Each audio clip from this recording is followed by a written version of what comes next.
lorsqu'il plut à Dieu de lui révéler son Fils, la connaissance de l'apôtre Paul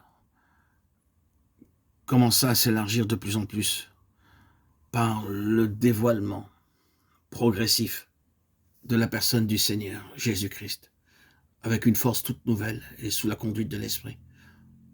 Paul place dans notre champ visuel la nature et l'immensité du royaume, de Dieu et du Fils de son amour. Les Juifs attendaient un royaume terrestre, d'où jaillirait la délivrance et la bénédiction. Christ avait fait infiniment plus que cela. Il venait d'opérer en leur faveur une rédemption cosmique, et non une simple délivrance de la puissance de Rome ou de quelque autre pouvoir temporel. Mais il s'agissait d'un affranchissement total de la puissance du mal à l'échelle de l'univers entier. Il nous a délivrés du pouvoir des ténèbres et nous a transportés dans le royaume du Fils de son amour. Colossiens 1,13. Paul devait donc apprendre au moins deux choses. D'une part, que Jésus de Nazareth était bien le Messie, d'autre part, qu'en sa qualité de Messie, il surpassait de loin toutes les conceptions juives ainsi que toutes les idées et les attentes personnelles de l'apôtre. Paul n'a pas seulement appris à voir en Jésus le Messie, mais aussi à placer ce Messie merveilleux 1000 fois au-dessus des conceptions, des attentes et des idées les plus poussées qu'il avait pu formuler. C'est par la grâce de Dieu que Paul a été introduit dans ce type de révélation. À mon avis, point n'est besoin d'ergoter là-dessus, dans la mesure où l'on peut prouver sans conteste qu'il y a eu une certaine évolution dans la compréhension et la connaissance spirituelle de Paul. Il est donc clair que sa connaissance de Christ a progressé, qu'elle s'est étoffée et développée au point de l'amener à faire quelques ajustements. Entendons-nous bien, ceci ne veut pas dire que Paul dut répudier tout ce qu'il avait enseigné auparavant ou contredire les vérités dont il s'était fait le porte-parole. Celles-ci l'ont plutôt poussé à se réajuster.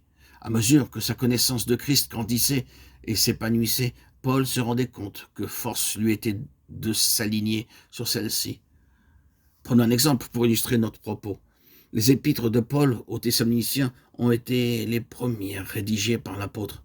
Cette correspondance nous montre de manière indubitable que Paul s'attendait de son vivant au retour du Seigneur. Notez bien ces paroles.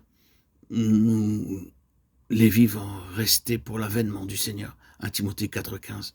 Dans l'épître aux Philippiens, Paul se positionne autrement, tandis que dans les épîtres à Timothée, il ne fait plus mention du tout de cette attente du retour. Car pour moi, me voici déjà offert en libation, et le moment de mon départ approche. J'ai combattu le bon combat, j'ai achevé la course. 2 Timothée 4, 6, 7. Paul avait anticipé le verdict de Néron. Il savait maintenant qu'il n'entrerait pas dans la gloire au moyen de l'enlèvement. Ne faut-il pas en conclure que ces deux points de vue se contredisent? Non, pas du tout. Dans sa progression avec le Seigneur, Paul en venait à une plus grande mesure de révélation quant à la seconde venue du Seigneur et à l'attitude qu'il devait adopter par rapport à celle-ci. Et toutefois, cela n'altère et n'écarte en rien les enseignements ou les principes doctrinaux exprimés auparavant dans les épîtres aux Thessaloniciens. Leur contenu était pleinement inspiré par l'Esprit Saint, mais demande encore à mûrir dans le cœur même de l'apôtre. Et en saisissant beaucoup mieux la portée des choses qui lui avaient été révélées dans les premiers temps de sa vie, Paul se voyait contraint d'un point de vue pratique à un effort d'adaptation.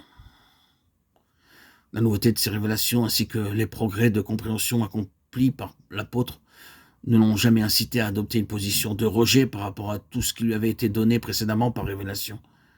Il faut simplement reconnaître que ces divergences n'ont rien de contradictoire, mais qu'elles sont le fruit d'une révélation progressive en crescendo, d'une perception plus vaste, d'une conception rendue plus nette par une marche ascendante avec le Seigneur. Les progrès accomplis par l'apôtre dans sa compréhension et sa connaissance spirituelle l'ont amené à diverses mises au point.